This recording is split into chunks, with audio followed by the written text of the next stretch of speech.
亦都講過咧，就開波嘅時候講過時間咧就嚟到時間嚟到25分鐘噶啦，暫時比分係4-1，湛江熱點領先。又有快擊啊！睇翻過嚟，再退多步，壓入去，一料搞掂，好勁啊！真係，應該係14號嘅卡巴啦，喺右路亦都多次發難啊！哇，係咁啊，真係贏到5-1咯！湛江熱點隊進球，進球隊員14號卡巴，場上比分5-1。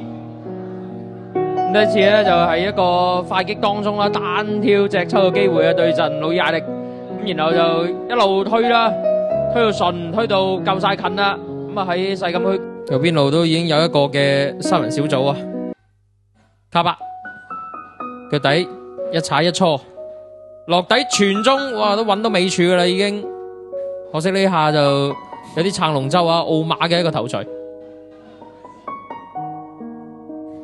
咁啊喺隔籬防佢嗰個就係黃博毅，真係都認真難防啊！真係難嘅，即係奧馬咧，其實佢腳底係要俾個頭出色啦，但係佢即係就側身一撲將個波扶走。其實彈地嘅，你話容易救咧，可能係個速度唔係好夠嘅啫。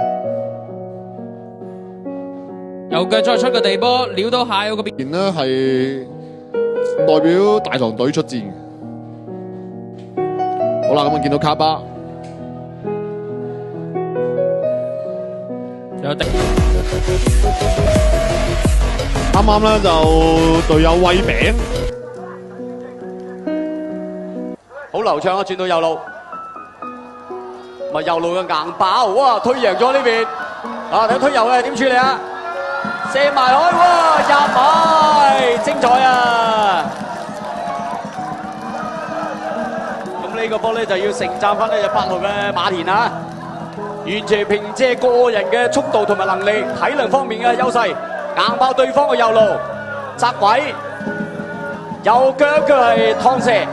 雖然最後尾個係對方有防守係一個倒地攔射，依然未能夠阻止馬田嘅呢個右腳嘅弧線球嘅推射。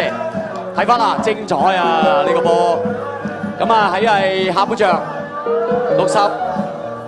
67分鐘之後嘅卡巴扳平比分，哇！真係一次唔該係搞掂啦。哇！佢處理得好冷靜啦，就面對門將咧就輕輕射隻遠角。係啊，所以就話你見到呢下走地面嘅配合都打得比較地細緻啊。